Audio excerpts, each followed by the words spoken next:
What other shows were you appearing on about the time that you were doing Search for Tomorrow? Television.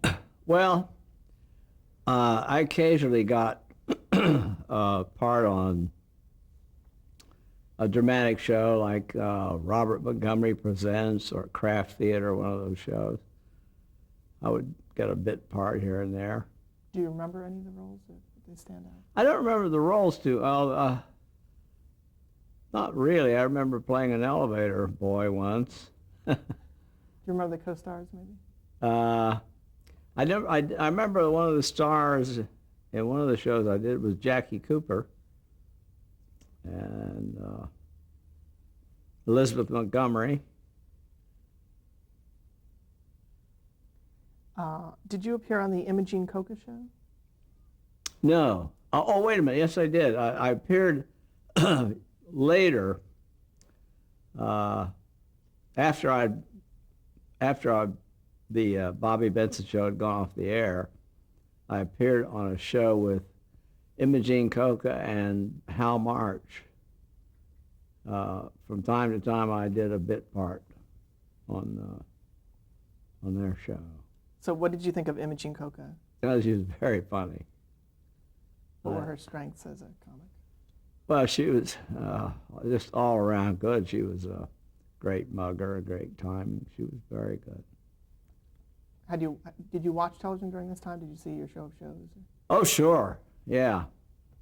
In the beginning, strangely enough, I wasn't going to buy a television. Most of us at radio thought TV will never. We'd get warnings from time to time. Television's going to replace radio. We'd say, never will, never will. But as time went on, everybody began to realize that it was going to be TV. And one of the reasons I bought a television set was I was at a party and wandered into a room where they had a television set, and I turned it on. And Ben Blue was on, doing an act. And I thought he was hysterical. I fell down laughing. I thought, I guess I better buy a TV set. Do you remember what kind of set you bought? No, I don't. But this at this time, this is black and white. Yes. And do you remember the size of the screen or anything about it? Don't remember the size. They were all pretty small then. Now, we were talking earlier, and I had mentioned Howdy Doody, and you said that you hadn't appeared on that show. No. I read that you had a character named Tim Tremble. That's not true. Not that I recall. Did you do any kids' shows on television? Eventually, we did a little thing, a little tab version of the Bobby Benson show. They took some of us over and did that locally on WOR-TV. So I did that. That was a kiddie show. Do you think that was your first appearance on television? Oh no, because that came later in the run. No, I had done. I think the very first appearance was the Arthur Godfrey show, because that was on radio and television. It was simulcast. I see. Now, the character that you sort of played many times is the nervous man character. When did you first do that character? Well, that came later. At some point, I don't remember when, I got the idea for this nervous character, and I wrote a monologue. And a friend of mine knew the owner of a club in Manhattan called,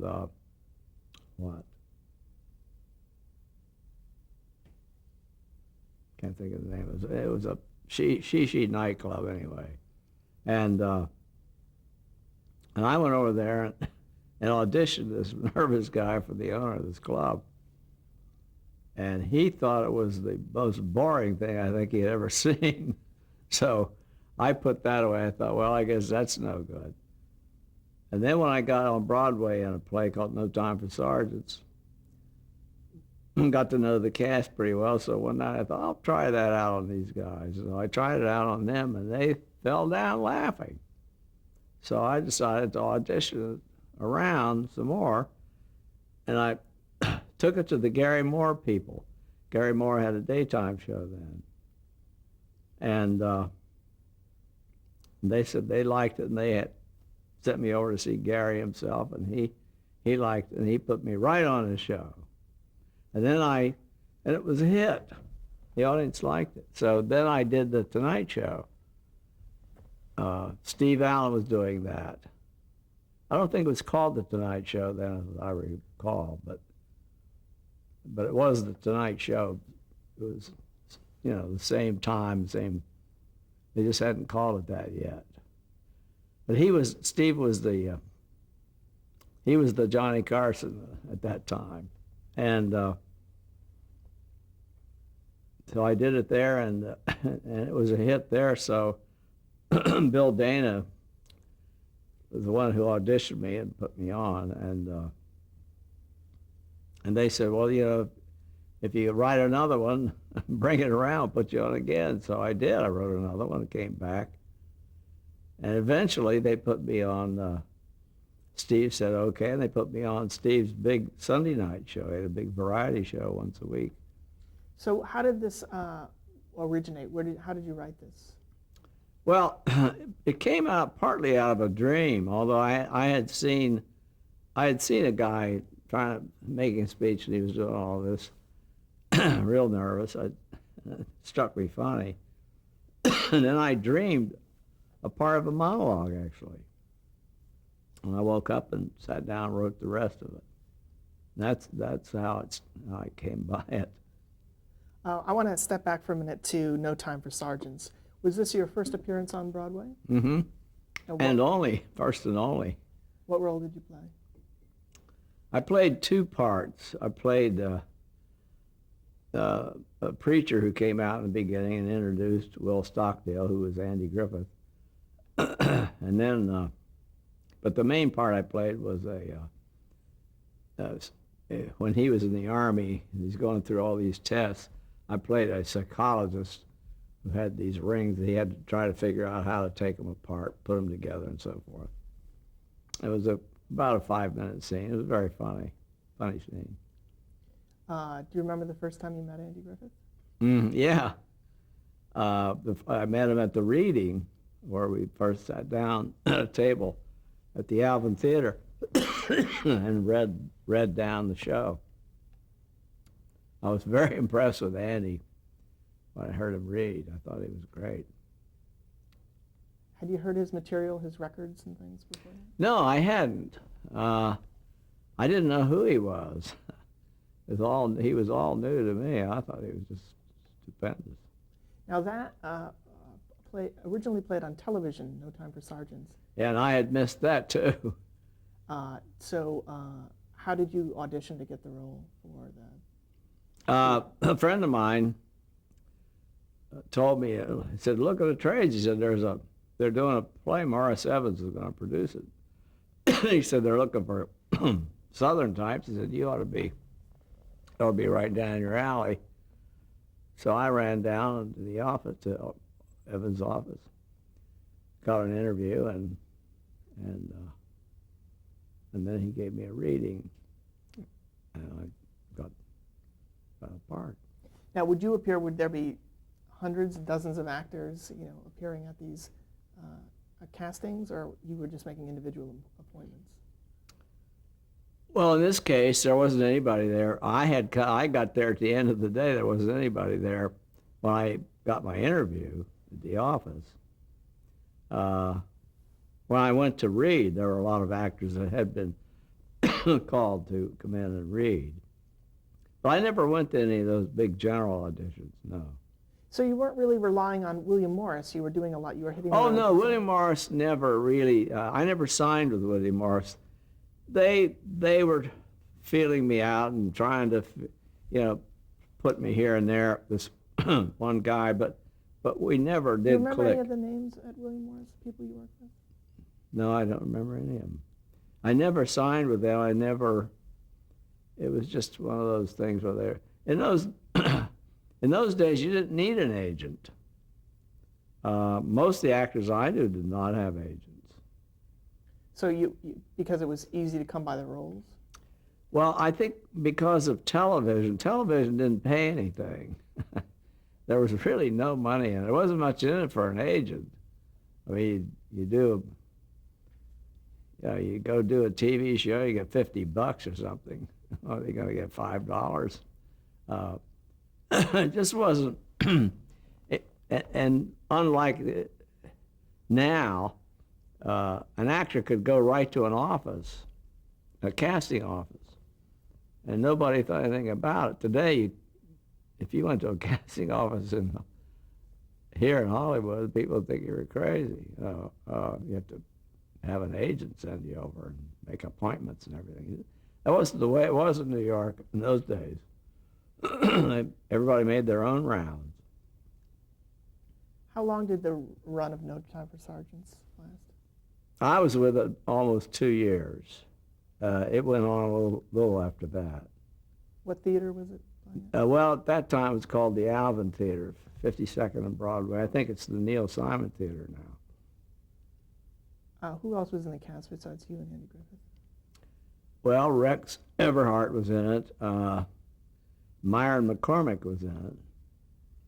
Myron had been a big hit in South Pacific. And also Roddy McDowall was in it. Describe Roddy McDowall. He was a nice fellow. Liked Roddy. Very good actor. It was interesting how he made his British accent. He adapted it to a Southern drawl. Did a good job with it. So, what were your impressions of Andy Griffith as an actor? Oh, well, I said I was really impressed with him when I heard him read, and I was very impressed with him right along. He was just great. Was he natural, believable? Yeah. We had a funny conversation. I walked out of the stage door one day. We were on a break, and Andy was out there. And he said, "Can I ask you something?" I said, "Sure." He said, "Were you Wendy Wales on the radio?" I said, "Yeah." He said, "I thought I'd recognize your voice." He said, "I used to listen to that show. I'd be driving from town to town. We was playing clubs, you know." Okay, you were talking a little bit about the Gary Moore show. This was a morning show or daytime show? It was a daytime show. I don't remember what time it was on. Seems like it was early afternoon or something. Were you appearing in sketches, or were these more monologue appearances? Where? On Gary Moore. Oh, no, I just did the Gary Moore show. I brought my nervous character I just came in and did a monologue. That's all. So that was the first time that you did the nervous character? Yeah, it was the first time I ever performed a nervous character. Did you work with any of the regulars on that show, Durward Kirby? No, because I don't think he did sketches or anything on that particular show. That was not like his variety show. I did his variety show later, years later. Could you describe Gary Moore for me? Yeah, Gary Moore was a really enthusiastic guy. He was, as a matter of fact, when he put me on the first time, he loved the act. So he said, "I'll tell you what," he said, "a guy named Harry Omerly, one of our vice presidents, is supposed to be on the show tomorrow." He said, "I'm going to introduce you as Harry Omerly, and you come out and do this thing. And they'll think you're the vice president. I'm not going to tell anybody in the cast or in the show or anything. I'm not tell anybody who you really are, that you're not, Harry. Just tell them the vice president's coming." So when I went backstage the next day, the people who worked there kept coming up to me and saying, "I've been with the network for 27 years or whatever. It's kind of funny. I said, very good. So, what did the monologue consist of that you did the nervous character? What actual role were you playing? I always was a guy who was giving a speech. In this case, he was speaking at a ladies' night for WHY Civic Club. And you said you also, were you doing the Tonight Show simultaneous with the Gary Moore show? No, see, I only did the Gary Moore show twice. Okay. In other words, I did a monologue. Mm-hmm. When I wrote another one, I came back and did it again. That's all I ever did that. Just came on as a one-shot. And on the Tonight Show... The Tonight Show, I did that 3 times. And after the 3rd time, then they hired me for the Sunday night show. Now, I had to get out of eventually get out of No Time for Sergeants to keep from working 7 days a week. So did No Time for Sergeants actually go further, longer on Broadway after you left? Yeah. Do you remember who replaced you? I have no idea. For the Tonight Show, did you meet with Steve Allen? Did you interview with him? No.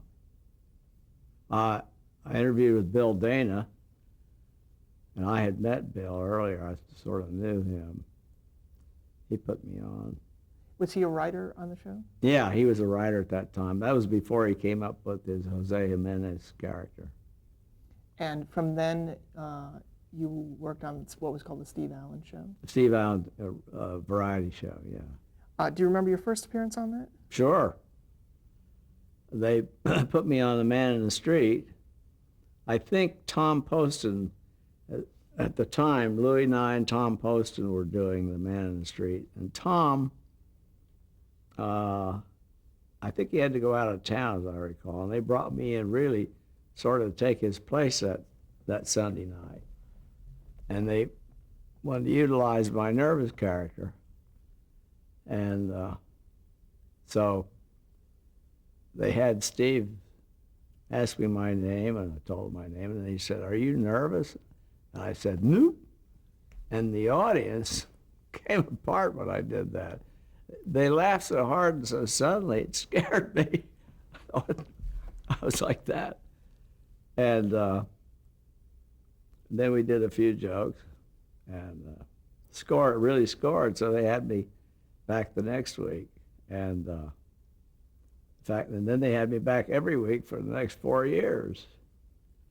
We did The Man in the Street almost every time, every week, and then we also, Tom, Louis, and I would appear in sketches also. So from that very first show, then you were signed on the show as a regular? They never signed me. They just kept calling me back. Oh. Eventually, at the end of the first season, they did finally offer me a contract. But until then, I was just, didn't know until they said, "Oh, see you next week. See you Thursday or Tuesday," or whatever it was, rehearsal. So could you describe exactly the Man on the Street sketch? What was it? What role did Steve Allen play? What role did you play, Louis Nye and Tom Poston? Well, the Man in the Street was, Steve would ask these funny characters, he'd ask questions about some topic of the day, whatever was popular whatever was going on in the news, I mean. Steve tried to always keep the show topical. He tried to keep up with what was happening in the world at that time. And he'd ask us questions about that hot topic of the week. And Tom was the guy who could never remember his name. Steve would say, "Your name, sir," and Tom would go, "Oh." He could never remember it. And and Louis was the sort of sophisticated, "Hi-ho, Steve," and I was the nervous guy. Those were our characters. Do you remember some of the specific lines that you did, or? Sure, because I wrote some of them. sometimes they wouldn't come up with what I thought was funny enough lines, so I'd write my own. One of them I remember that I still have people come up to me and they remember this was I said, my name is, we'd always have initials before the name. My name was always Morrison. We'd have initials before. And I said, my name is K.B. Morrison. I used to work in a dynamite factory. And he'd say, what does the KB stand for? I'd say, Kerboom. And he said, oh, you used to work there. Don't you work there anymore? And I said, it isn't there anymore. I got a huge scream. Let's talk about some of the other sketches that the three of you did that were recurring sketches. There was the one that was the Bureau of Standards. Yeah, they were supposed to be the guys who had to pass on a new product, give our approval of the new product. So what role would Steve Allen play in that sketch? No, this was Louis and Tom and I would do that. Steve was always the guy who fired questions at us. It was always that format, whether it was Man Street or what. That's how that one worked. Do you remember any of the topics that you guys? I can't remember too much about that one. Can't remember any of the actual jokes. And did you? What are the other sketches that you appeared in with guest stars? Oh, gee, we were in. I don't know. We did hundreds of them. Did you do any impressions, famous people? I used to do. Used to have me do Sinatra. I couldn't really. I was not an impressionist, but because I was real thin, I guess, and they had me put a trench coat over my shoulder, a Frank Sinatra hat on, and I would do Sinatra, sort of. Did the series do any parodies on other shows, on some of the dramatic shows or other shows on the air? I think we did. That's something, though, that Sid Caesar and Imogene Coca used to do that a lot. They were known for that. But we did a little of it. Yeah, we did. Trying to think we did some of that. Do you remember any physical comedy that you had to do? Particularly memorable? No, I can't think of anything. We always used to, if we couldn't find a punchline, they'd always say, well, then hit him in the stomach. We used to do that. I would double over. That would be our punchline. All right, let's talk about Steve Allen specifically. What did you think of him personally, and what did you think of him professionally? Well, I thought he was great on the show. And Steve, of course, as everybody knows, is a very intellectual fellow.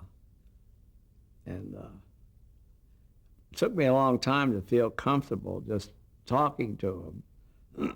He always seemed brighter than anybody I knew. I remember one of my first funny little memories of Steve was for some reason they invited me into the office one day to sit with writers and Steve about over a little script conference. I don't remember why I was there, but I came in and all these guys and associate producer and the writers were all sitting there facing Steve's desk, but Steve wasn't there at the desk. These guys were talking to the desk. And I thought, what the hell's going on? They're talking to the desk. And then I heard Steve's voice coming from somewhere in that vicinity. And it turned out he was lying on a slam board behind the desk. and he did that a lot. He loved to lie on that slam board to relax. And he held the meeting that way that day. So would you sit and meet with the writers as well?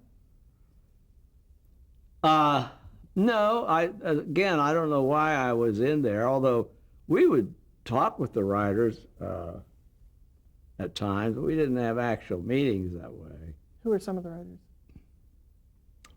Well, when I first went there was Herb Sargent and Stan Burns and Don Hinckley, Bill Dana, and those were the four main guys at that time. And we had other writers come and go, a bunch of them.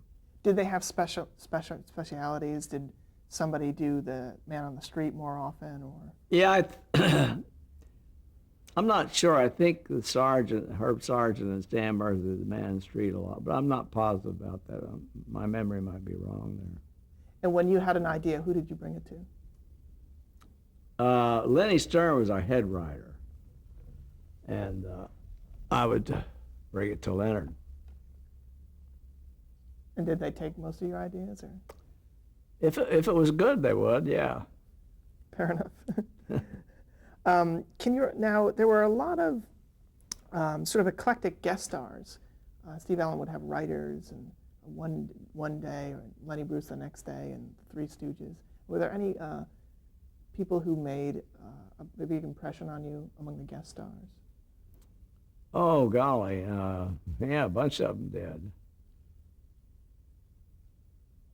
I remember Errol Flynn cracked me up because he thought everything was so. He had a great sense of humor. We did a sketch. We did What's My Line, and there were about three of us in a line. You know, Errol Flynn said, "My name is Errol Flynn," and so on and so on. And then at the end of the line, I was, "My name is Errol Flynn." He cracked up when I did that. They said, "Well, the real Errol Flynn, stand up." And I stood up. That was one of our sketches. Another sketch that you did a lot was the quote-unquote crazy shots sketches. Oh, Could yeah. you describe what that is? Well, they weren't sketches. They were just, they'd usually open the show with crazy shots. They'd just have the craziest thing that they could think of. I can't even remember. They were so nutty. One or so, I can't think of them. But they would have, you know, some crazy. They rig something up that they just have a quick shot of the camera on it. Oh golly, I can't think of them. All right, we're going to take a break right here. Okay, funny.